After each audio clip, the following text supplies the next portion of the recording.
eradication for poverty. Neither you address that situation.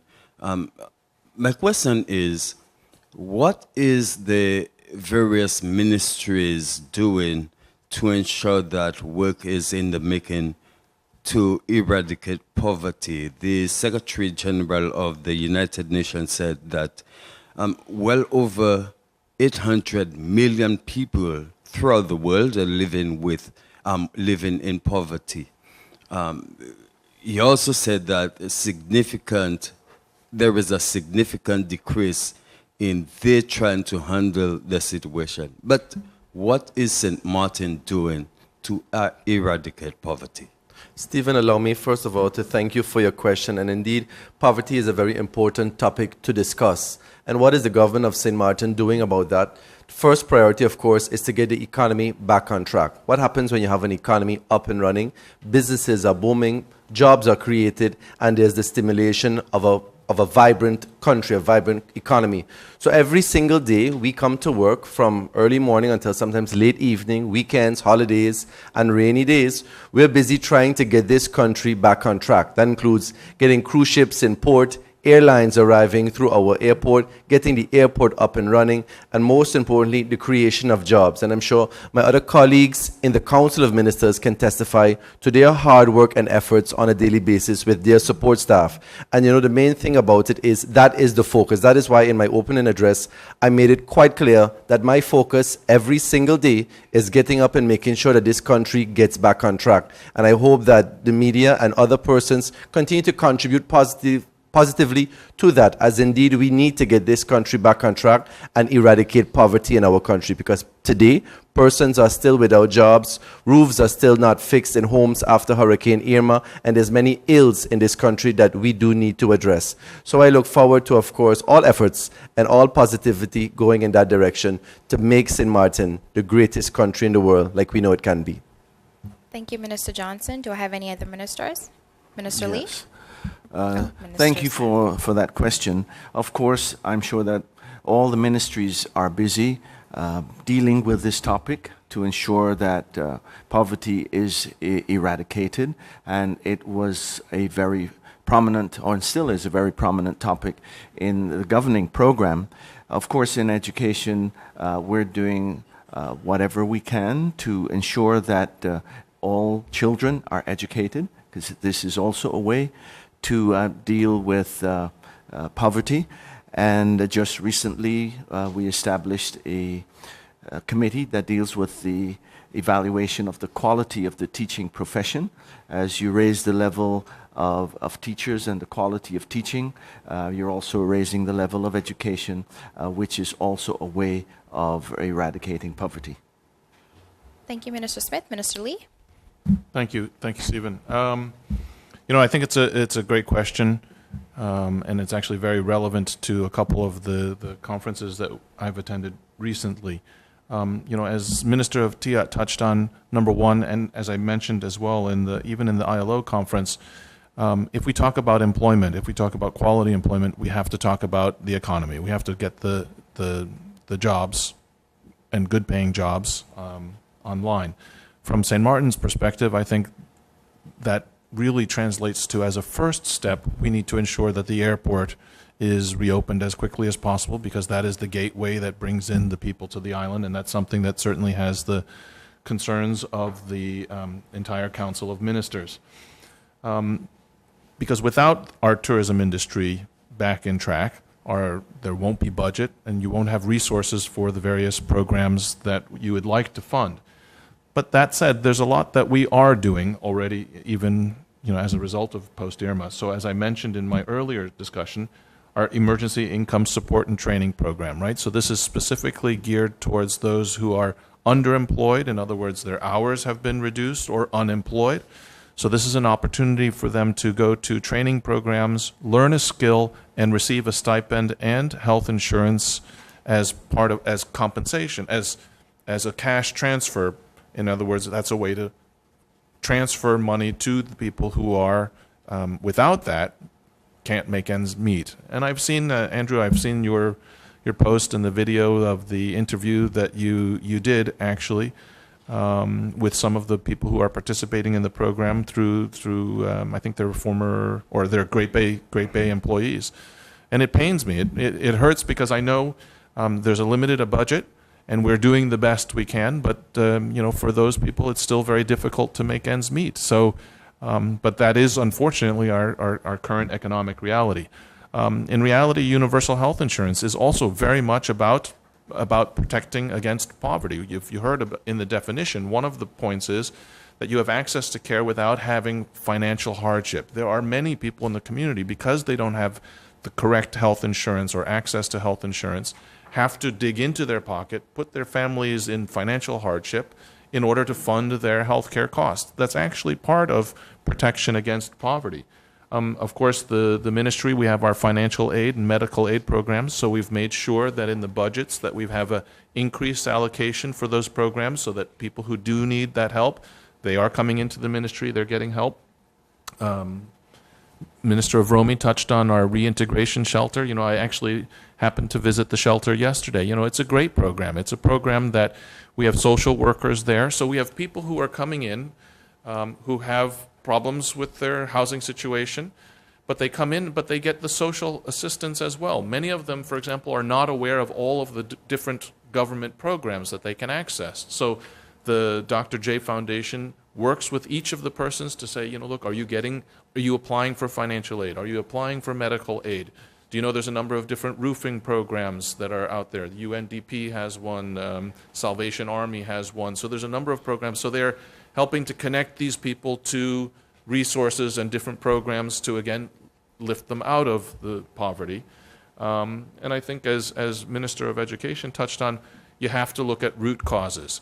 If we look at unemployment, if we look at some of the statistics in our previous labor surveys, there's a very clear correlation between education and unemployment. The lower the education, the higher incidence of unemployment. So I think addressing things at a root cause is also a key part of our poverty alleviation strategy. Thank you for the question, Mr. Cirillion. My fellow ministers left very little space for me to add because their answers, their responses were so on point. But from the Ministry of Vrome's perspective, I just want to say that we are doing all that we can to expedite the permits for the hotels so that we can have those back on track, the building permits for the hotels, so we can have those back on track so that those hundreds of jobs can be fulfilled. And yeah, that is a way of helping eradicate the poverty on St. Martin.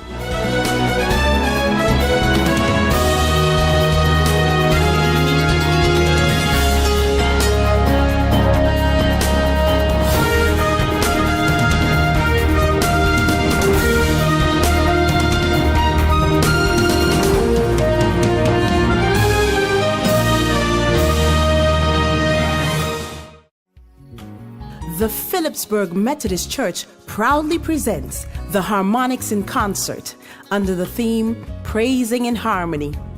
This exciting concert takes place on Saturday, November 3rd at 7:30 p.m. at the Princess Port de Plaisance Pavilion.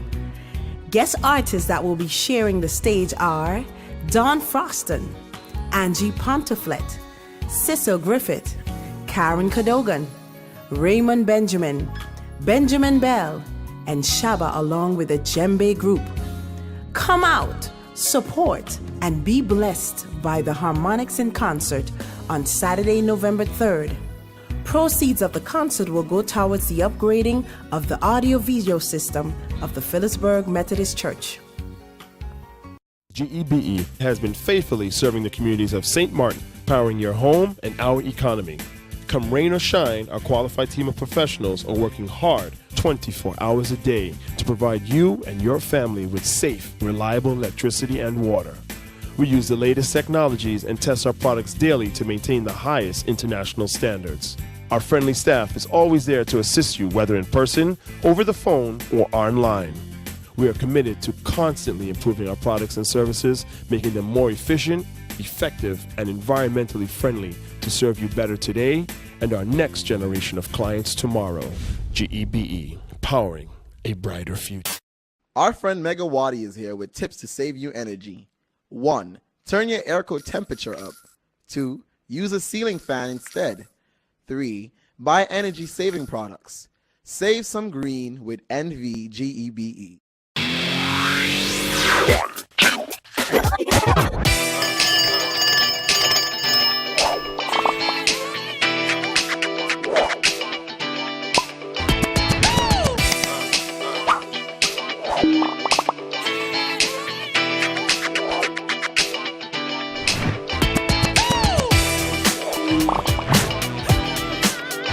Telem, connecting you.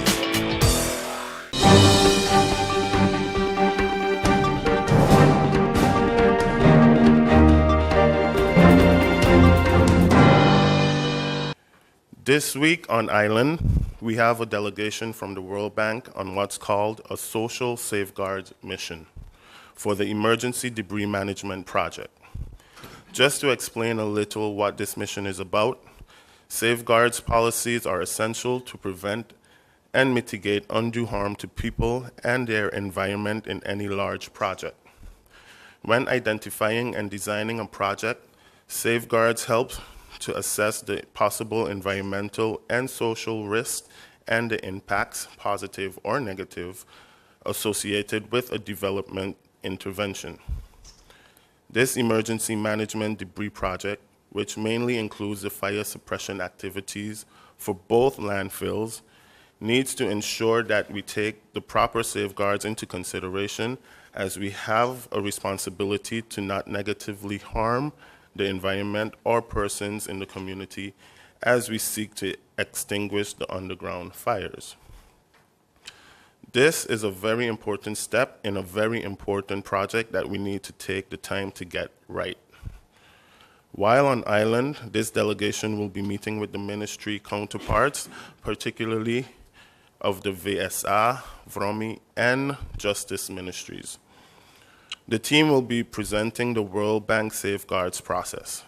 They will also visit the landfill site and surrounding settlement, discuss stakeholder engagement and the consultation process, and meet with the representatives from the community and NGOs working in the area. Lastly, it is the intention to agree on an action plan at the end of their visit. The meetings this week represent an escalation of this project. It goes without saying that we are all very concerned with the fires and smoke that have been coming from the landfill. We have implored the World Bank to move a little faster with us and our recovery projects. And I am happy that the World Bank has taken up the challenge and that we are moving along in the right direction. Next, as Minister of ROMI, I am aware of the delays currently being experienced at our permits department and the sense of frustration our citizens are experiencing. Our permits department has been dealing with an extensive backlog for a number of years, which has only been complicated by the post-Hurricane Irma construction boom. In trying to mitigate the issues of the ministry, In trying to mitigate the issues, the ministry has requested and has received approval from the government of the Netherlands to have 3 technical workers transferred to St. Martin for a period of 4 months to assist with the backlog, as well as improve the financial management of the department. The department is also actively recruiting to retain permanent help. A few weeks ago, I visited our sister department at the Ministry of Traffic, Transport, and Urban Planning in Curaçao. And during this trip, we received a presentation that showcased their permits department functions and how Curaçao intends to streamline and digitize their building permit process.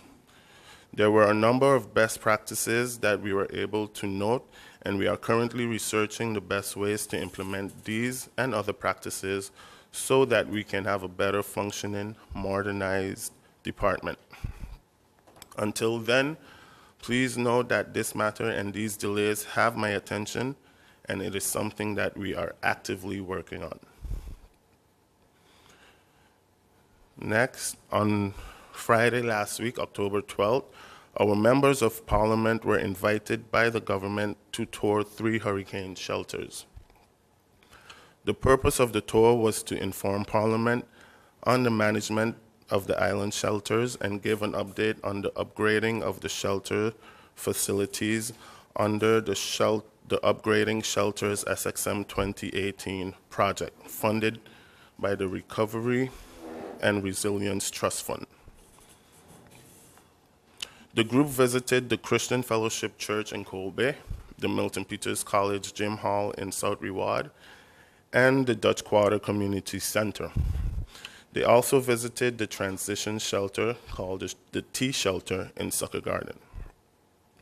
The parliamentarians were accompanied on tour by key civil servants of the VRUMI and VSA ministries and were guided by Kurt Ruan, Department Head of VRUMI's New Projects Development and Planning, and Ms. Joy Arnell, Secretary General of VSA. Mr. Ruan, during his presentation, gave an update of the Upgrading Shelters SXM 2018 project.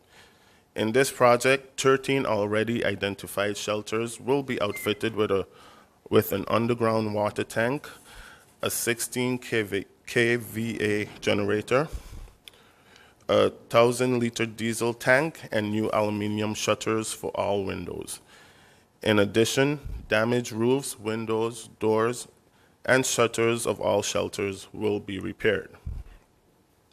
Ms. Arnell's presentation focused on the management of the shelters once activated. Under the responsibility of ESF 7, the Department of Community Development, Family and Humanitarian Affairs is charged with the general management of shelters once they have been properly secured by VRUMI.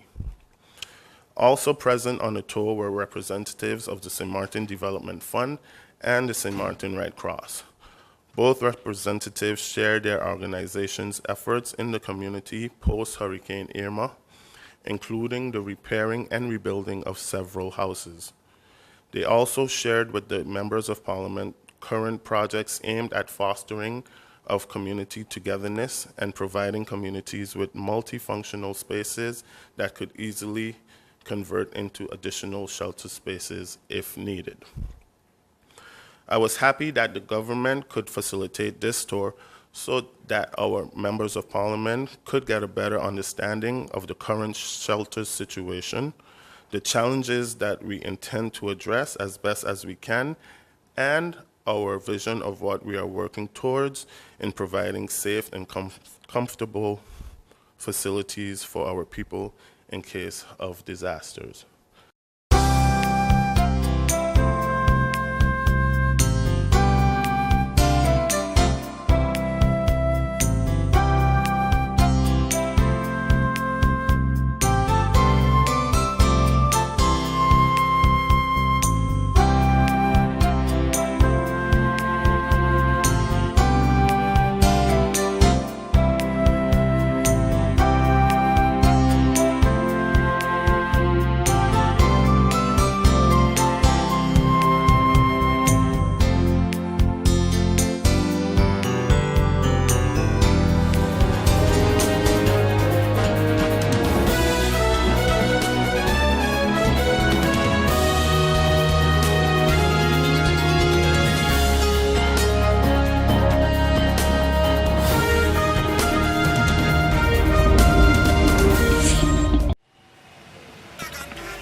Hey ma, how you doing? You busy? I hear, just paying some bills, taking care of business, you know what it is? I know, you're doing your online banking.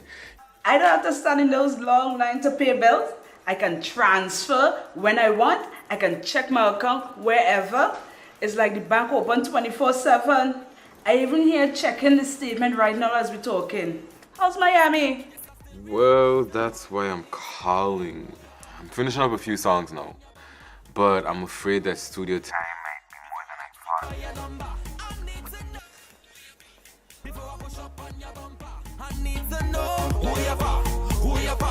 thought. And I was wondering if I could get some help with some funds, and I could pay you back as soon as I get back to St. Martin. Let me check my account. How much you need? I think 500 should be enough. I can transfer it to you while online. Direct from me to you. No problem. Great. Thank you so much, Ma. I'll get online with Viv now. Alright, darling. You know who you're for?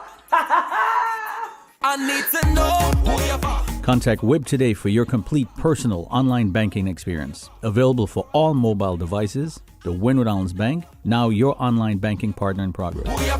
1, 2, 3, 4. This is how common it is to develop a mental illness. 1 out of every 4. 4, 4. 4. But there is hope. Today, most mental illnesses can be managed and treated. Visit your general doctor if you feel concerned about your thoughts and behaviors or have some difficulty dealing with some of life's issues. If you have been diagnosed and are suffering from a mental illness, keep in mind these 4 points to help you manage your mental health. 1. Get regular checkups with your general doctor. 2. Stay on your treatment plan to prevent relapses. 3. Find a strong support group in your family and friends. And 4. Never be afraid to ask for help and look out for the warning signs of your illness. Remember, you are not alone. We are as close as one. 2. 3. 4. Learn about mental health illness by going to the Mental Health Foundation's website at www.mhf-sxm.com.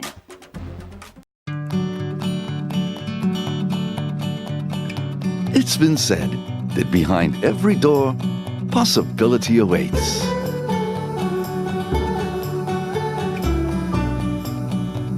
How much possibility depends on which door you open first. Every day, we help our customers discover the possibilities in their lives. It all starts with a conversation. Scotiabank. Discover what's possible. The Phillipsburg Methodist Church proudly presents the Harmonics in Concert under the theme Praising in Harmony. This exciting concert takes place on Saturday, November 3rd at 7:30 p.m. at the Princess Port de Plaisance Pavilion. Guest artists that will be sharing the stage are Don Froston, Angie Ponteflet, Cecil Griffith, Karen Cadogan, Raymond Benjamin, Benjamin Bell, and Shaba along with the Djembe Group. Come out, support, and be blessed by the Harmonics in Concert on Saturday, November 3rd. Proceeds of the concert will go towards the upgrading of the audio-video system of the Phillipsburg Methodist Church.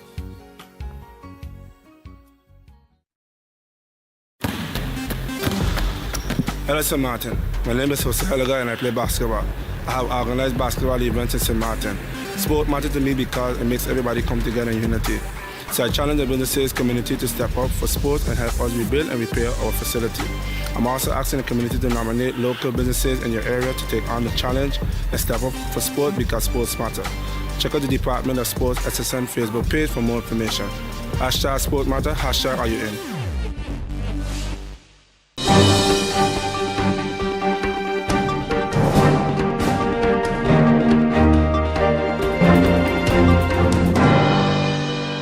Over the past few days, Facebook and other forms of social media have been buzzing with false accusations and claims as it relates to my person.